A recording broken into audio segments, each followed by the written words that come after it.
Hello everyone, this is Jaya Ghosh and once again welcome to my channel. Hope you all are doing good. सबके हाल चाल बहुत अच्छे होंगे। आज का टॉपिक स्टार्ट करने से पहले एक इम्पॉर्टेंट न्यूज, जैसा कि आप लोगों को पता ही होगा, सीबीएसई ने 12th मई को एक सर्कुलर रिलीज किया है। उसके अकॉर्डिंग आप लोगों का जो बोर्ड का एग्जाम है फॉर द सेशन 2024 आपका 15 फेब से स्टार्ट हो जाएगा। तो आप लोगों के लिए एक एक दिन बहुत इंपॉर्टेंट है, बहुत लग के पढ़ाई करो और अभी से अपनी पढ़ाई प्रॉपर टाइम टेबल बना के करना स्टार्ट कर दो। अब करते हैं आज के वीडियो की बात। जैसा कि आप लोग देख पा रहे हो, आज का जो टॉपिक है वो है relation between zeros and coefficient of quadratic polynomial. इसके पहले भी मैंने क्वाड्रेटिक पॉलिनोमियल को डिस्कस किया हुआ है, आपको लिंक जो है वो डिस्क्रिप्शन में मिल जाएगा।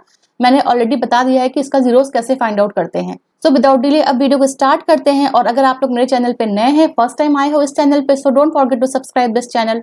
सो क्वाड्रेटिक पॉलिनोमियल के पहले हमने ऑलरेडी डिस्कस किया हुआ है how to find the zeros of a linear polynomial. एक बार रिवाइज कर लेते हैं। अगर px is equal to ax plus b, this is your linear polynomial. यहाँ पे x का कोफिशिएंट क्या होता है, a है, and b is a constant term, b जो है वो कांस्टेंट टर्म है, ठीक है। सो आपका जीरो क्या होता है, जो पॉलिनोमियल गिवन है उसको जीरो के इक्वल करते हैं हम लोग, इसको बोलते हैं मैथमेटिकल फॉर्म। फिर ax is equal to minus B, x is equal to minus B by A, ये होता है आपका zero of a linear polynomial. इसको अगर हमें वर्ड के फॉर्म में लिखना है तो कैसे लिखेंगे, minus constant term upon coefficient of A. तो ये होता है आपका zero of a linear polynomial. तो यहाँ पे हम लोग क्या देख रहे हैं, the relation between constant term and coefficient of A in linear polynomial. और अब इसका सेकंड स्टेप हम लोग क्या सीखेंगे, how to find the relation between zero and coefficient of a quadratic polynomial. आपकी क्वाड्रेटिक पॉलिनोमियल की डेफिनेशन क्या होती है, a polynomial of the form px is equal to ax square plus bx plus c where a is not equal to zero is called a quadratic polynomial. a is not equal to zero क्यों, क्योंकि अगर आपका a zero हो जाएगा उस case में तो आपका जो ये फर्स्ट टर्म है यही पूरा जीरो हो जाएगा और आपका टर्म क्या बचेगा, bx प्लस c बचेगा फिर आपके पास। और bx प्लस c क्या होता है, आपका लीनियर पॉलिनोमियल होता है, इसलिए a is not equal to zero mention करना बहुत जरूरी है क्वाड्रेटिक पॉलिनोमियल के केस में। अब हम लोग एक बार इसके पार्ट्स को भी समझ लेते हैं। कोफिशिएंट ऑफ एक्स स्क्वायर कहाँ पे है, ये a जो है वो कोफिशिएंट ऑफ एक्स स्क्वायर है, क्योंकि ये a के आगे लगा हुआ है, इसको हम लोग बोलते हैं लीडिंग कोफिशिएंट।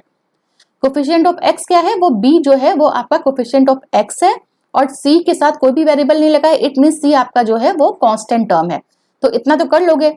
अगर कोई पॉलिनोमियल गिवन है, वहां से अगर बोला जाए कि कोफिशिएंट ऑफ एक्स स्क्वायर निकालो, x निकालो और कांस्टेंट टर्म निकालो, तो ये आप लोग कर लोगे, ठीक है। तो अब हम लोग सीखेंगे relation between coefficient and constant in quadratic polynomial.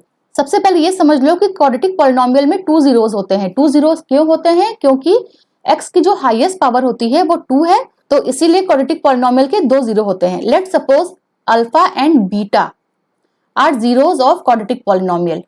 दो जीरो क्यों हुए, क्योंकि x की जो हाईएस्ट पावर था वो 2 था और क्वाड्रेटिक पॉलिनोमियल में सिर्फ दो जीरो होते हैं, इसीलिए हमने यहाँ पे सपोज कर लिया कि दो जीरोस हैं, अल्फा एंड बीटा। अब इनके रिलेशन को समझो, sum of zeros, sum of zero मतलब addition of two zeros, alpha plus beta is equal to minus B by A. B किसका कोफिशिएंट था, अभी हम लोग ने देखा था ना, कोफिशिएंट ऑफ एक्स था। एक बार देख लो, कोफिशिएंट ऑफ एक्स जो था वो हमारा बी था, ठीक है। तो coefficient of b upon coefficient of x square का कोफिशिएंट क्या था, कोफिशिएंट ऑफ एक्स स्क्वायर क्या था हमारा, ए था, तो क्या हो गया minus B by A, this is minus B by A. Product of zeros means alpha into beta, alpha into beta को हम लोग क्या लिख सकते हैं, अल्फा बीटा। तो अल्फा बीटा क्या हो गया, is equal to c by ए। सी क्या हुआ, कांस्टेंट टर्म हुआ, अगेन देख लो, सी इज आवर कांस्टेंट टर्म और ए क्या था, ए is coefficient of x square, ठीक है। तो अल्फा बीटा हो गया c upon a.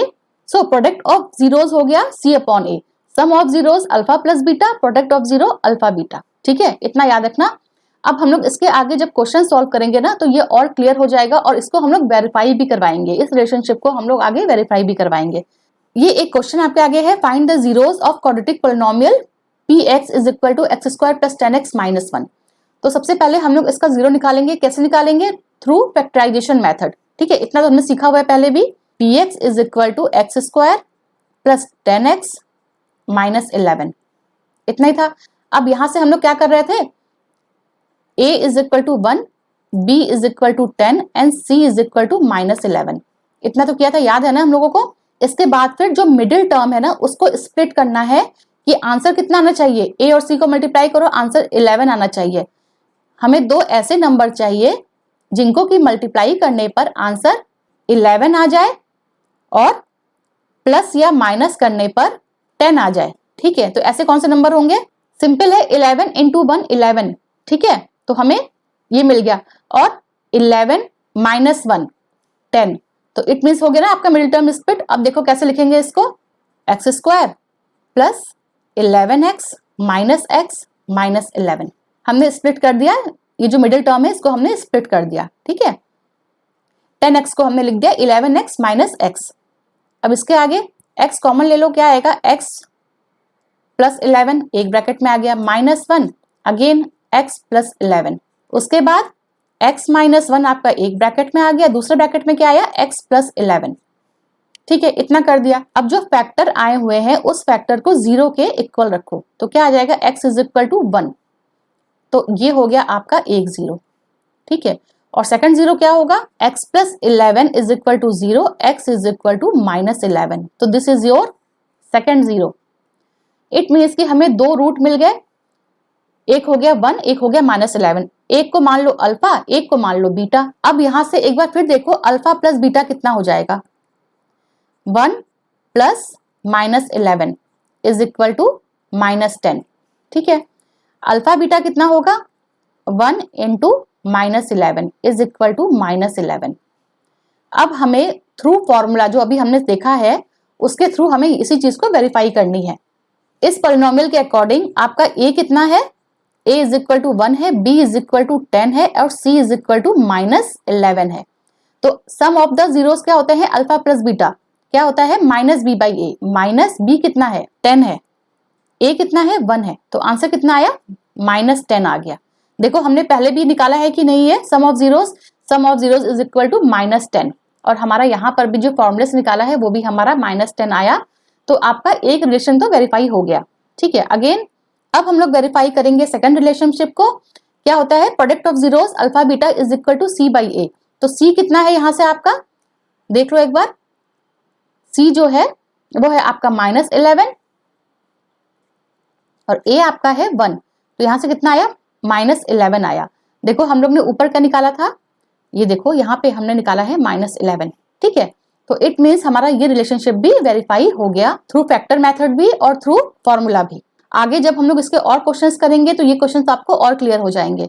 So hope ये क्वेश्चंस आपको समझ में आया होगा, ये कॉन्सेप्ट आपको समझ में आया होगा कि कैसे हम लोग वेरीफाई करते हैं। अब मिलते हैं नेक्स्ट वीडियो में, till then take care, good bye and don't forget to subscribe this channel.